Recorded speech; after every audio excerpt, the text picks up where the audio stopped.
एक बुढ़िया माँ एक बार 11 माता का व्रत रखी।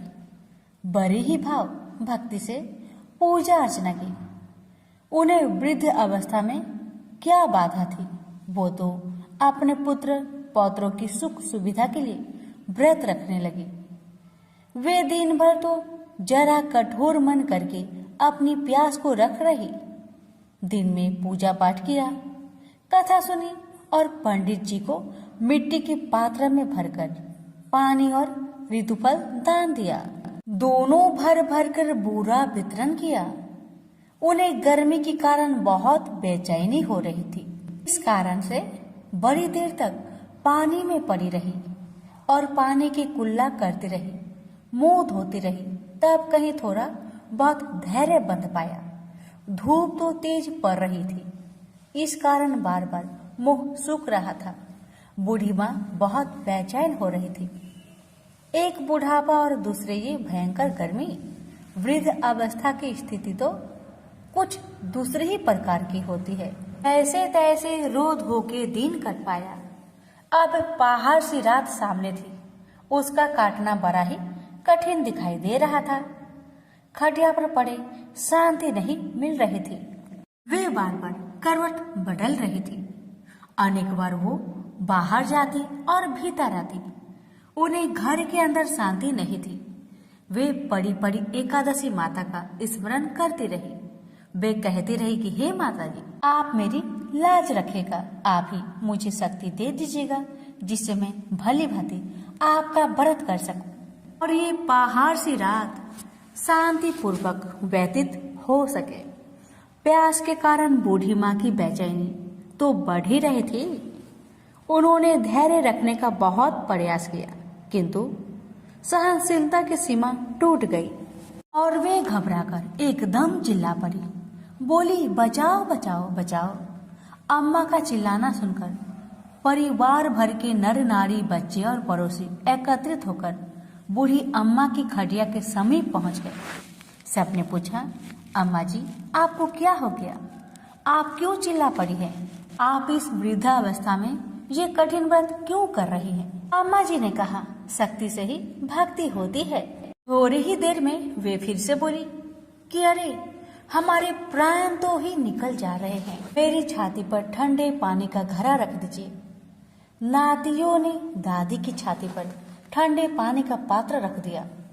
तब कहीं उन्हें थोड़ा बहुत आराम मिला और थोड़ी देर के लिए उन्होंने अपनी आंखें बंद कर ली। एकादशी माता ने सोचा कि ये बूढ़ी अम्मा है तो बहुत कठोर, जरा जाकर उसकी परीक्षा लेनी चाहिए। वे आधी रात को मुर्गा बनकर टेर लगाने लगी। मुर्गा की आवाज सुनकर दादी जल्दी से उठी और बाहर जाकर आसमान की ओर देखा, किंतु आसमान में कहीं उन्हें प्रातःकालीन तारा दिखाई नहीं दिया। वे सोचने लगी कि ये मुर्गा क्यों और कैसे बोल गया है। वे तो आधा रात मालूम प्रतीत होता है।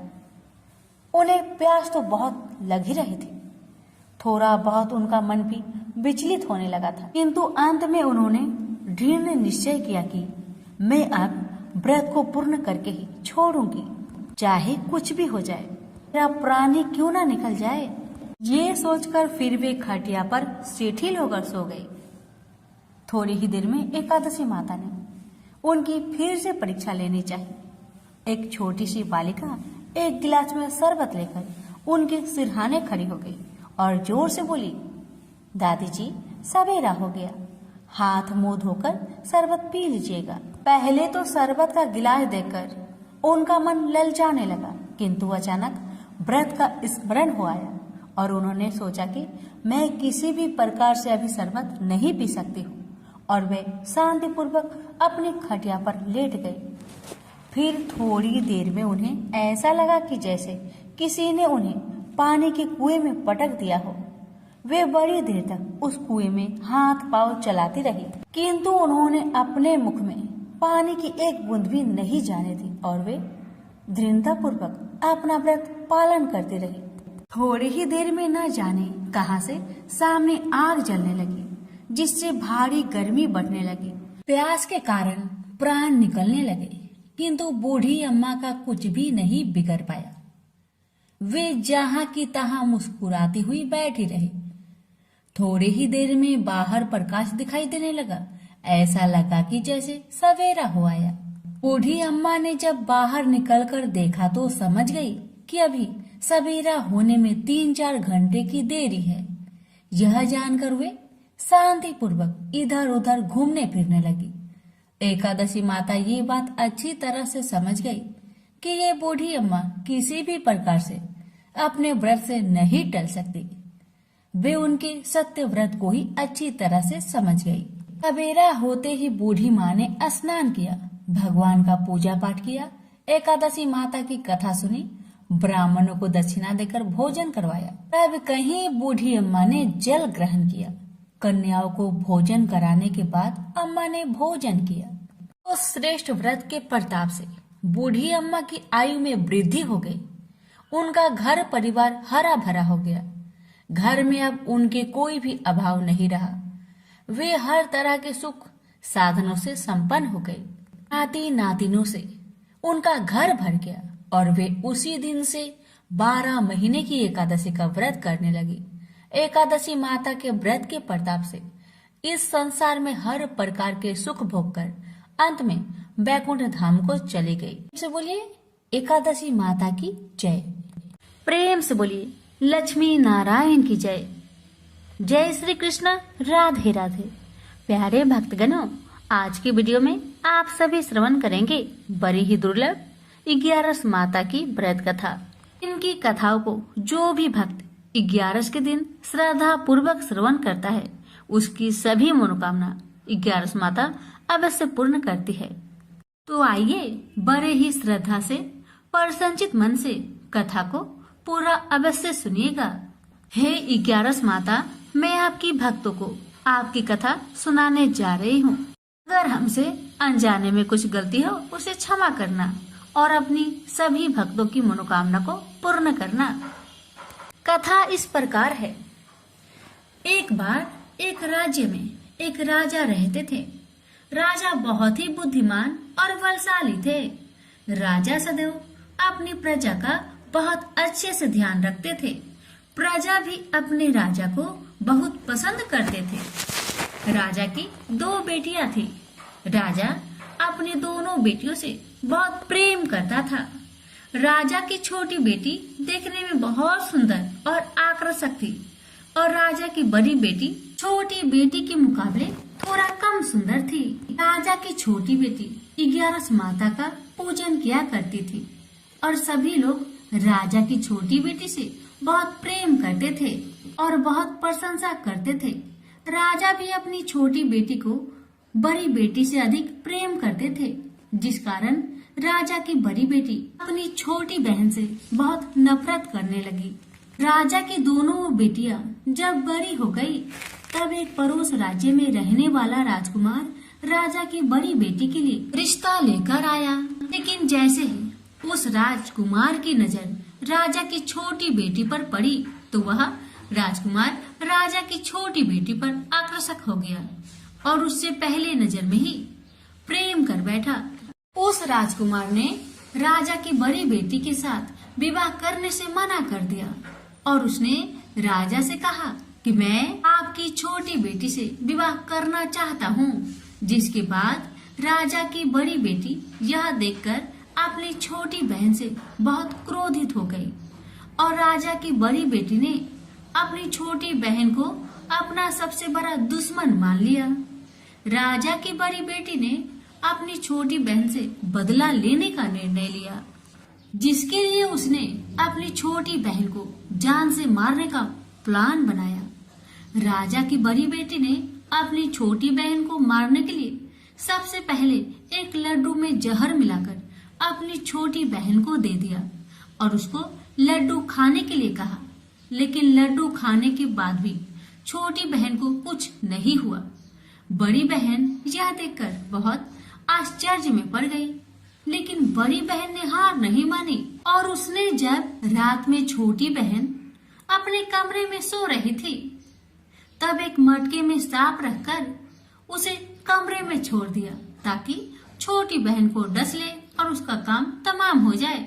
लेकिन सांप भी छोटी बहन का कुछ नहीं कर पाया, जिसके बाद बड़ी बहन ने अपनी छोटी बहन से कहा कि चलो हम लोग कुएं से पानी भरकर लाते हैं, जिसके लिए वह छोटी बहन को पानी भरने के बहाने कुएं के पास ले गई और उसने अपनी छोटी बहन को कुएं में धक्का दे दिया। लेकिन 11 माता की कृपा से छोटी बहन को तब भी कुछ नहीं हुआ, क्योंकि हर बार 11 माता उसकी रक्षा कर रही थी। और उधर बड़ी बहन अपने सारे प्रयासों के बाद असफल हो रही थी, जिससे वह बहुत क्रोधित हो जा रही थी। फिर उसने अपनी छोटी बहन के पास जाकर उससे खुद पूछा कि मेरी छोटी बहन, तुमको पता है भगवान ने सबकी मृत्यु एक निश्चित समय पर लिखी हुई है, और कैसे तुम्हारी मृत्यु होगी क्या यह तुम जानती हो? तब छोटी बहन ने अपनी बड़ी बहन को बताया कि हाँ, मैं जानती हूँ मेरी मृत्यु कैसे होगी। छोटी बहन से यह सुनकर बड़ी बहन मन ही मन बहुत प्रसन्न होने लगी और उसने अपनी छोटी बहन से कहा कि तो मुझे अपनी मृत्यु की राज बताओ। छोटी बहन ने अपनी बड़ी बहन से कहा कि मेरी मृत्यु तो एक तोते में है, जो तोते के गले में एक हार है, उसी में मेरा प्राण छुपा हुआ है। जब तक कोई भी व्यक्ति तोते को मारकर वह हार अपने गले में पहनेगा तो मैं मूर्छित हो जाऊंगी, और जैसे ही उस हार को अपने गले से उतारेगा तो मैं वापस जीवित हो जाऊंगी। अपनी छोटी बहन की मृत्यु का राज जानकर बड़ी बहन बहुत खुश हो गई और वह अपनी छोटी बहन को मारने के लिए उसके पालतू तोते को ढूंढना शुरू कर दिया। और छोटी बहन को इस बात का आभास तक न हुआ कि कोई उसकी जान लेना चाहता है, जिसके लिए वह अपने पिताजी के पास गई और उसने अपने पिताजी से कहा कि पिताजी, मेरी मृत्यु के बाद आप मुझे जलाइएगा मत, बल्कि आप मुझे अपनी पुरानी हवेली में एक पलंग में लेटाकर छोड़ दीजिएगा। अपनी छोटी लड़की की यह बात सुनकर राजा बहुत आश्चर्य में पड़ गया और उसने अपनी बेटी से पूछा, बेटी तुम यह क्या कह रही हो? तब राजा की छोटी बेटी ने बताया, पिताजी, समय किसी के लिए नहीं रुकता है, कब क्या हो जाए किसी को कुछ पता नहीं है। और फिर राजा ने अपनी छोटी बेटी से कहा कि तुम ऐसी बातें क्यों कर रही हो? 2-3 दिन में तुम्हारा विवाह है। लेकिन छोटी बेटी ने अपने पिताजी को ऐसा करने पर मजबूर कर दिया और उसने वचन ले लिया। राजा ने भी अपनी छोटी बेटी की बात स्वीकार कर ली और 2-3 दिनों के बाद जब शादी का समय आया तब राजकुमार बारात लेकर राजा के घर आया और राजकुमार और राजा की छोटी बेटी का विवाह शुरू हो गया। जैसे ही राजा की छोटी बेटी राजकुमार के साथ फेरे लेना शुरू करती है तो उसकी बड़ी बहन अपनी छोटी बहन के कमरे में जाकर उसके तोते को पकड़ लेती है और उसको जान से मार देती है। तोते के गले में जो हार था उसको अपने गले में धारण कर लेती है। जैसे ही बड़ी बहन उस हार को अपने गले में धारण करती है तो उधर छोटी बहन 3.5 ही फेरे ले पाती है और वह फिर बेहोश होकर गिर जाती है। जिसके बाद राजा ने बड़े बड़े हकीमों को बुलवाया और अपनी छोटी बेटी का इलाज करने के लिए कहा। राजा की बात सुनकर वैद्य ने छोटी बेटी को जब चेक किया, राजा को बताया कि आपकी छोटी बेटी ना तो जीवित है और ना मरी हुई है। यह मैं ऐसी पहली बार देख रहा हूँ। राजा ने वैद्य और हकीम को ये बात बाहर बताने से मना कर दिया कि अगर तुमने यह बात किसी को बाहर बताई तो मैं तुम्हें फांसी दे दूंगा। राजा ने ऐसे दोनों को धमकाया। राजा ने अपनी छोटी बेटी को पुराने महल में जाकर एक पलंग में लेटा दिया और वहाँ पर कुछ सैनिक को तैनात कर दिया। वापस अपने महल पर आ गया। राजा की बड़ी बेटी अपनी पिताजी के पास आई और कहने लगी, पिताजी, अगर यह शादी संपन्न नहीं हुई तो आपकी इज्जत का क्या होगा? आप कहे तो मैं आपकी इज्जत बचाने के लिए राजकुमार से शादी करने के लिए तैयार हूँ। जिसके बाद राजा ने अपनी बड़ी बेटी की बात मान ली और राजा ने बड़ी बेटी को छोटी बेटी के कपड़े पहनाकर मंडप पर भेज दिया। लेकिन राजकुमार या जान गया कि यह राजा की छोटी बेटी नहीं बल्कि बड़ी बेटी है। लेकिन जब राजकुमार ने शादी करने से मना किया तो सभी लोग ने राजकुमार को विवश करके राजा की बड़ी बेटी से बचे हुए फेरे संपन्न करा दिए और विवाह करवा दिया। जिसके बाद राजकुमार राजा की बड़ी बेटी को अपने महल ले गया। राजकुमार राजा की बड़ी बेटी से ना तो बात करता था, नहीं उसको पसंद करता था और ना ही उसके आसपास भटकता था। और राजकुमार ने यह फैसला लिया था कि वह अपनी प्रेमिका को ढूंढ कर रहेगा और यह जानकर रहेगा कि उसके साथ क्या हुआ है। एक दिन राजकुमार अपने घोड़े पर सवार होकर राजा के पुराने महल के पास पहुंच गया, जहां पर उसने कुछ सैनिकों को देखा। महल के पास पहुंचकर राजकुमार ने जब महल को ध्यान से देखा तो वह समझ गया कि यह तो हमारे ससुर जी का महल है। तब राजकुमार ने सैनिकों से पूछा, तुम लोग यहाँ क्या कर रहे हो और इस महल के अंदर उस पलंग में कौन लेटा हुआ है? जिसके बाद सैनिकों ने बताया कि यहाँ पर राजा की छोटी बेटी लेटी हुई है। यह सुनकर राजकुमार बहुत प्रसन्न हुआ और चिंतित भी हुआ। वह तुरंत अपनी प्रेमिका के पास पहुँच गया और उसकी सेवा करने लगा। जैसे ही रात हुई तो राजा की छोटी बेटी उठकर खड़ी हो गई। राजकुमार यह देखकर बहुत खुश हुआ और उसने अपनी प्रेमिका से पूछा कि तुम यहाँ क्या कर रही हो? तुम मेरे साथ मेरे घर चलो। राजा की छोटी बेटी ने राजकुमार को सारी बातें बता दी कि मेरी जान एक तोते में बसी थी और मैंने यह सब सिर्फ अपनी बड़ी बहन को बताया था और मुझे पता है कि उसने ही मुझे मारने का प्रयास किया है। उसके पास एक हार है जिसको वह सुबह पहन लेती है और रात को उतार देती है। जब तक वह हार को पहने रहती है तब तक मैं मूर्छित रहती हूँ और जैसे ही वह हार को उतार देती है तो मैं जीवित हो जाती हूँ। और जब तक मेरी बहन के पास वह हार है तब तक मैं ऐसे ही जीवित और मूर्छित होती रहूंगी। अगर मेरी बड़ी बहन के पास जो हार वह मेरे हाथ लग जाए तो मैं हमेशा के लिए जीवित हो जाऊंगी।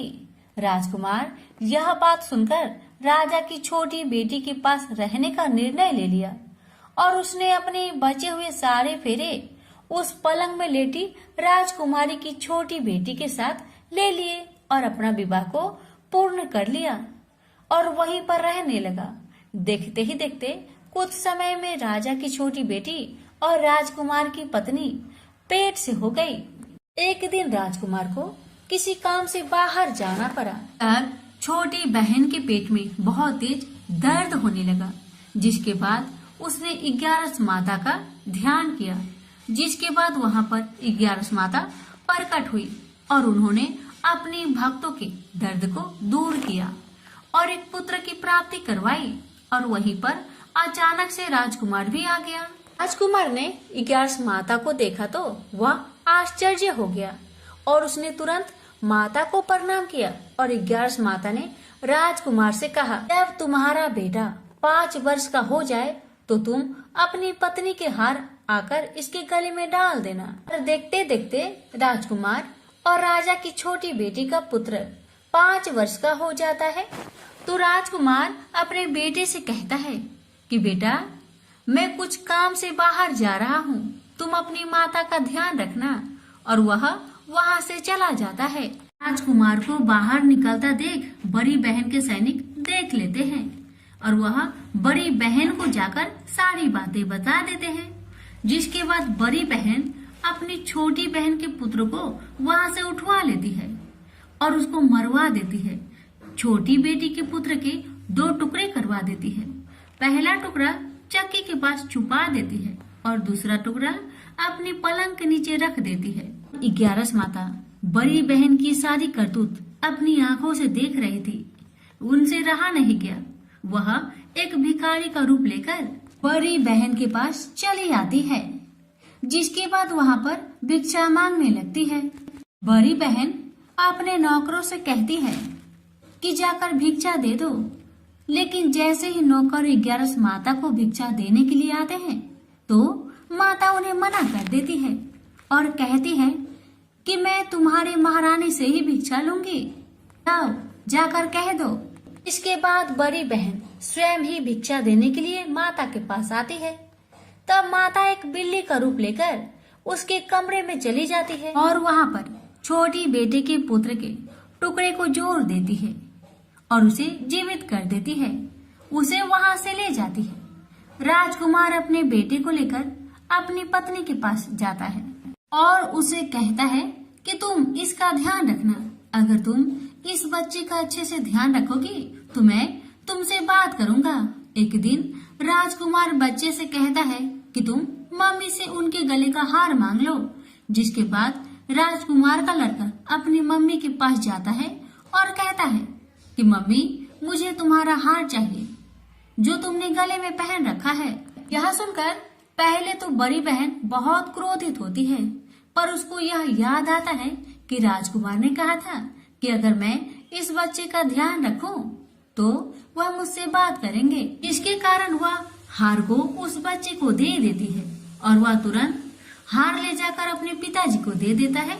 और तभी राजकुमार अपने बेटे को लेकर वहाँ से जाने लगता है और अपनी पत्नी से कहता है कि तुम हमारे लिए खाना बनाकर रखना, मैं शाम को आकर तुम्हारे साथ खाऊंगा। और वह अपने बेटे को लेकर वहाँ से चला जाता है। जिसके बाद वह राजा के पास जाता है और उनको सारी बातें बता देता है।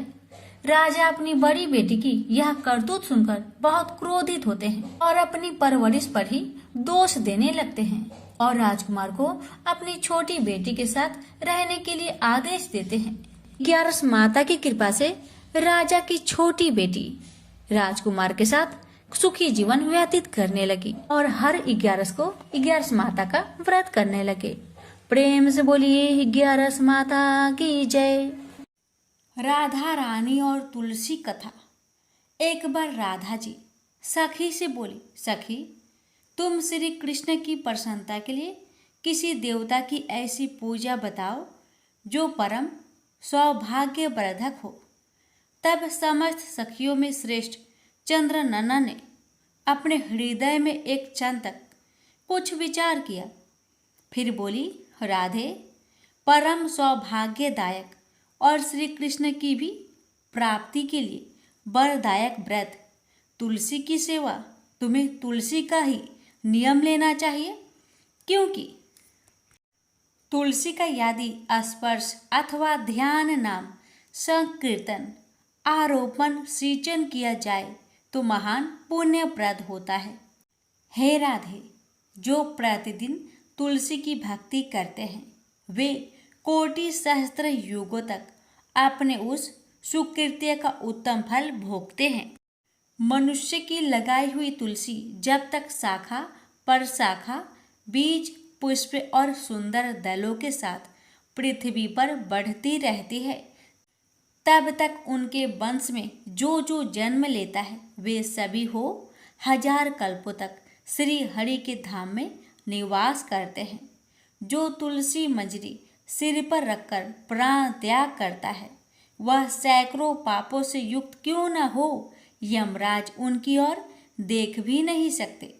इस प्रकार चंद्रनन्ना की कही बात सुनकर रासेश्वरी श्री राधा ने साक्षात श्री हरि को संतुष्ट करने वाले तुलसी सेवन का व्रत आरंभ किया और केतकी वन में 100 हाथ गोलाकार भूमि पर बहुत ऊंचा और अत्यंत मनोहर श्री तुलसी का मंदिर बनवाया, जिसकी दीवार सोने से जड़ी थी और किनारे किनारे पद्म राग मणि लगी थी।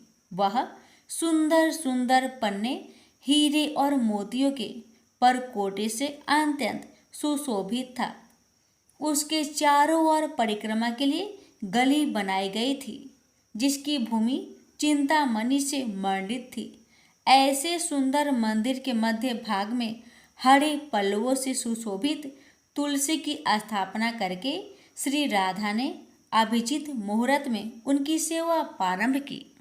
श्री राधा जी ने आश्विन शुक्ला पूर्णिमा से लेकर चैत्र पूर्णिमा तक तुलसी का सेवन व्रत का अनुष्ठान किया। व्रत आरंभ करके उन्होंने प्रति मास पृथक पृथक रस से तुलसी को सींचा कार्तिक में दूध से, मार्गशीर्ष में ईख के रस से, पौष में दक्षरा रस से, माघ में 12 मासी आम के रस से, फाल्गुन मास में अनेक वस्तुओं से मिश्रित मिश्री के रस से और चैत्र मास में पंचामृत से उनका सेचन किया और वैशाख कृष्ण प्रतिपदा के दिन उद्यापन का उत्सव किया। उन्होंने 2 लाख ब्राह्मणों को 56 भोगों से तृप्त करके वस्त्र और आभूषणों के साथ दक्षिणा दी। मोटे मोटे दिव्य मोतियों का 1 लाख भार और स्वर्ण का 1 कोटि भार श्री गंगाचार्य को दिया। उस समय आकाश से देवता तुलसी मंदिर पर फूलों की वर्षा करने लगे। उसी समय स्वर्ण सिंहासन पर विराजमान हरिप्रिया तुलसी देवी प्रकट हुई। उनके 4 भुजाएं थी, कमल दल के समान विशाल नेत्र थे, 16 वर्ष की सी अवस्था और श्याम कांति थी। मस्तक पर हेममय किरीट प्रकाशित था और कानों में कंचनमय कुंडल झलमला रहे थे। गरुड़ से उतरकर तुलसी देवी ने रंगभल्ली जैसी श्री राधा जी को अपनी भुजाओं से अंग में भर लिया और उनके मुख चंद्र का चुंबन किया। तुलसी बोली, कलावती राधे, मैं तुम्हारी भक्ति से प्रसन्न हूँ। यहाँ इंद्रिया, मन, बुद्धि और चित्त द्वारा जो जो मनोरथ तुमने किया है वह सब तुम्हारे सम्मुख सफल हो। इस प्रकार हरिप्रिया तुलसी को प्रणाम करके वृषभानु नंदिनी राधा ने उनसे कहा, देवी, गोविंद के युगल चरणों में मेरी अहेतु की भक्ति बनी रहे। तब तथास्तु कहकर हरिप्रिया अंतर्ध्यान हो गई। इस प्रकार पृथ्वी पर जो मनुष्य श्री राधिका के इस विचित्र उपाख्यान को सुनता है वह भगवान को पाकर कृत्य कृत्य हो जाता है। प्रेम से बोलिए जय श्री हरि।